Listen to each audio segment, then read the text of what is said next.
For more on the war in Ukraine and the fight to save our planet from the effects of climate change as COP27 comes to a close is the president of the UN General Assembly, Csaba Korosi. Thank you so much for your time tonight. We'll get to the UN Climate Conference in just a moment, but first I'd like to start with Russia's war in Ukraine. We saw 2 civilian deaths this week after a missile landed in Poland. It appears this was an accident, but it really also is an example of how an accident could potentially draw NATO into a war, it seems. Good afternoon, Lindsay. Thank you much for having me on your show. Indeed, it was a very dangerous situation, and we are still waiting for the concrete and clear picture of what really has happened. I would like to commend the behavior of the Polish government to remain cool-headed, but it also gives an indication how dangerous it could be when a large-scale war is fought in Europe. The consequences might, from one second to another, become very, very dangerous. This war should be stopped. This war should not have started, and this war should be ended as soon as possible. I think that so many would, of course, agree with you. But here we have a targeting of civilians and civilian infrastructure. That's prohibited under international humanitarian law, but that's exactly what Russia has been doing for months now in Ukraine. How can the world now really hold them accountable? Indeed, a couple of days ago, the General Assembly has adopted a very, very important decision, resolution, which is suggesting to put together a kind of claim registry, which is indicating who is responsible and what kind of for what kind of damages. I think it's a historic precedent. It deserves a good attention. There will be still many, many debates about how to set it up, but it indicates that the world does not accept of targeting civilian infrastructure, civilian population, and there should be consequences. And let's pivot now to the UN Climate Summit. It's been nearly 2 weeks at this point, and there's been a lot of contentious debate. Countries are fighting. There are even questions about if some goals in the Paris Climate Agreement should be dismissed at this point. Is talk enough, or as your colleague Antonio Gutierrez put it bluntly, are we really on a highway to hell with our foot on the accelerator? I understand the approach of the Secretary General, and he would like to shake up the world. And I think I can join hand with him.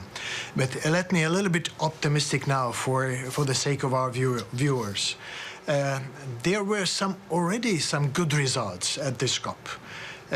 It was the first COP in the history of climate summits where water was introduced as an element, as a project that should be factored into the climate policies. But you are absolutely right. There are some open issues, and there are still a lot to be done, including of how our ambitions and real deeds of cutting greenhouse gas emissions could be put in accordance with the goals adopted in the Paris Agreement. There are also huge debates of how to meet the financial commitments made by countries, mostly by developed countries. So there will be a huge issue. How are we going to share this burden? And the devastating flooding in Pakistan and the historic famine in East Africa, both are examples of what our future just might look like around the world. Are developed countries, in your estimation, providing enough support for those who are bearing the brunt of the effects of climate change? The developing countries have a very strong point that they contributed to the Anthropocene, the human-induced climate change, to a very, very little percentage. Though being rather vulnerable, they are suffering increasingly large proportion of the damage. So they have asked the developed countries to contribute $100 billion annually to compensate to their efforts, to support their efforts.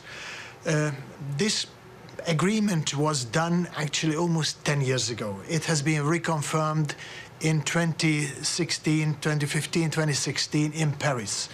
But when we come to the loss and damage discussions, the amount of money that might be involved, it is more than 100 times more than $100 billion. So you're absolutely right.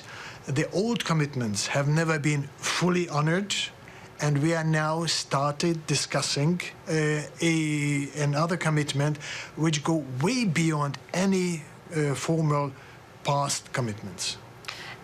You mentioned just a little while ago that you feel that we are making progress. Of course, we have many of the brightest minds focused in on finding solutions. We're definitely in need of some innovative ideas. I am curious, in particular, what gives you hope at this point that humanity will be able to pull itself out of this climate crisis? My highest hope goes to the integration of water and climate policies. If we can create a global water information system, it will give an on-time, precise, more or less precise answer for the question of how much water can we count on globally, or regionally, or in a certain part of a country.